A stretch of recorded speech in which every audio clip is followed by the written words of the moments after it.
What is up, guys? Welcome to another video. In this video we're going to actually be discussing the Druid. What is some general tips and tricks for playing Druid, strengths, weaknesses, and deck building skills it takes to play the Druid in the Hearthstone, the current build that we're in. And to help me, as always, is going to be Aki. Aki, how you doing? I'm doing good, my man. Thanks for having me again. Yep, and then we also have the ever so intelligent Kennedy Heals. How you doing, buddy? Pretty good, man. Thank you. Alright, and in this guy we're going to be covering Druids, guys, and so of course, as always, to start, I'm going to go over the hero power and the legendary Druid card. So let me get into that for you real quick. The hero power is going to be, you get a 1 damage and a 1 shield. Now, this is actually a very unique power because you get kind of, you know, the best of both worlds. You get that protection and you get that damage. And you can damage anything on the board, including yourself. The problem is you also take that damage from any minion that you do hit. So it is a nice way to kind of keep board control, but remember that you do take that damage after that 1 shield is gone. And the legendary for the Druid is Cenarius. And rarely have I ever seen this guy, honestly. But what it does is you choose one. You either give all your other minions plus 2/2, or you summon 2/2 tree ants with taunt on your battle cry, and it is a 9-cost 5/8 minion. So it's actually not that terrible of a card, but the mana cost is rather high for what you get out of it. But going into, let's go into some of the strengths, I guess, of Druids. Aki, do you want to kind of cover that and some of the things that you've seen? Sure. Druids, I think, what are most commonly known for is acceleration. And what I mean by that is they have some good ways to get ahead on mana crystals ahead of their opponents.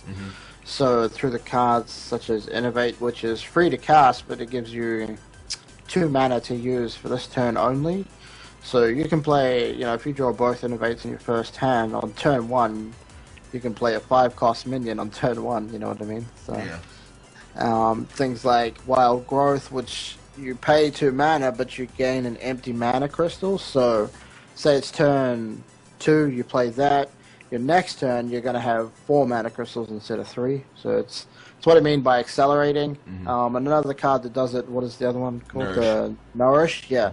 So Nourish can either let you draw 3 cards for 5 mana, which is still really, really good, or you can gain 2 mana crystals, again accelerating, so you could be playing 8, 9, 10 cost minions on while your opponent's still on turn 6, you know, with 6 mana.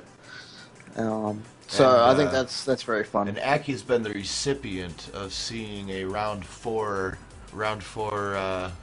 Anixia before. Anixia, yeah, that was crazy. He's seen that. It's just nasty. It is it's just all kinds of nasty, man. So yeah, that. And a lot of control, too. They have a lot of control at the moment. So tons and tons of control. Swipe is an amazing card. Starfall's very good.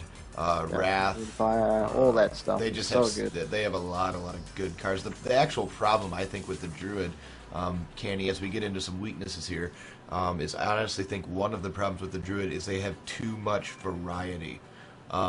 There's too many different ways to play a Druid that there's not really, it's not like, say, the Mage, where it's pretty much everything is spell-centric. There's just so many different ways that you can build a Druid that it almost seems it could almost be a weakness because there's no one focused area. You know what I mean? I completely agree. I mean, you have a lot of options for spells with, you know, Force of Nature to get minions out. You have Starfall, Starfire, Wrath.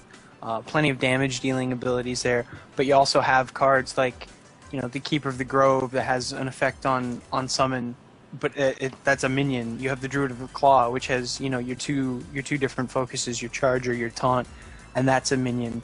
And they have so many different options that they can pull, you know, and it's definitely a weakness, but I find that it could be a strength as well because you have that flexibility. But I would definitely lean more towards a weakness because there's no focus on the deck. You know, you have to build a focused Druid deck. It almost uses a lot of neutral minions to, you know, to focus around your couple of Druid class cards. Well, and getting into that also, you also have you know, things like they have a random heal, like Healing Touch is randomly thrown in there. Yeah. You have things like Claw, which gives your hero like armor and attack for a turn.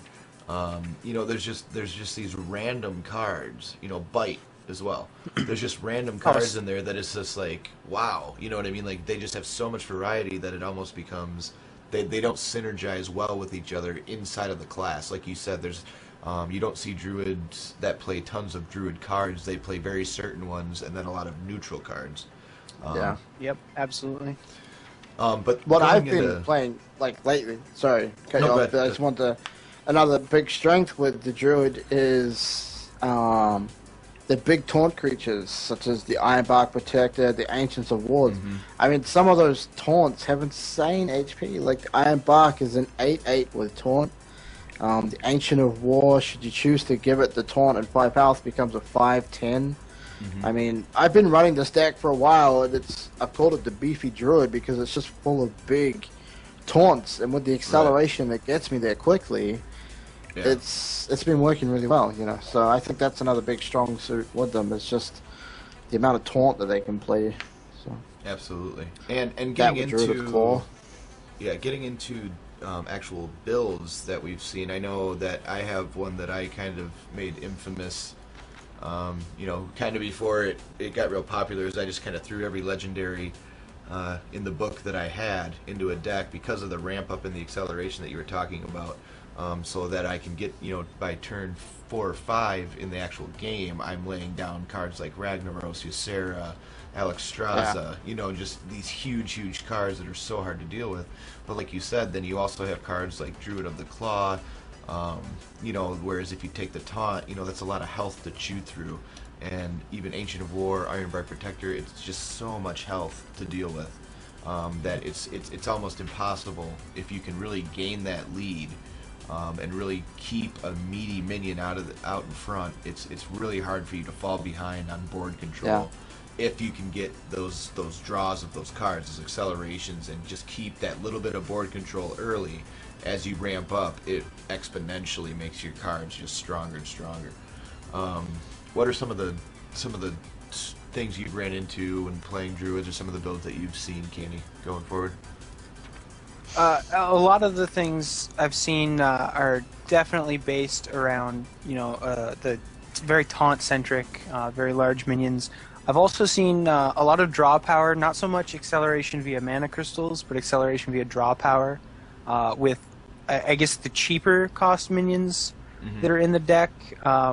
Things like Mark of Nature, the Soul of the Forest, Keeper of the Grove, and which is a fantastic card, Keeper of the Grove. 4 cost, 2/4.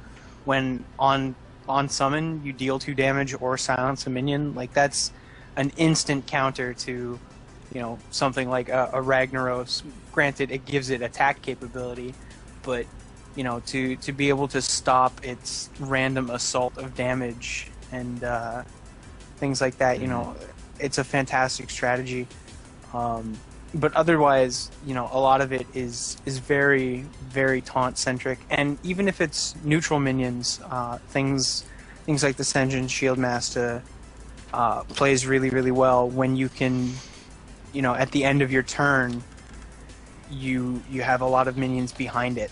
And it's the same thing with the Ironbark Protector or the Ancient of War. You know, if it's sitting there standing guard and you can flood the board with other minions, then you can do a lot of damage once you get the attack capability with them. Aki, anything you've run into with druids? No, I think the most bizarre thing I've seen with the druid was the druid with Malagos, who then swiped me directly for 9, and everything else for 5. So that was fun. That but I think that's, sounds gross. yeah, I think that was the craziest thing I've seen. I would have deleted my game after that. Yeah, I'm pretty sure I would have uninstalled, maybe pulled a slap on. Yeah, I would have slapped it instantly on that. Yeah.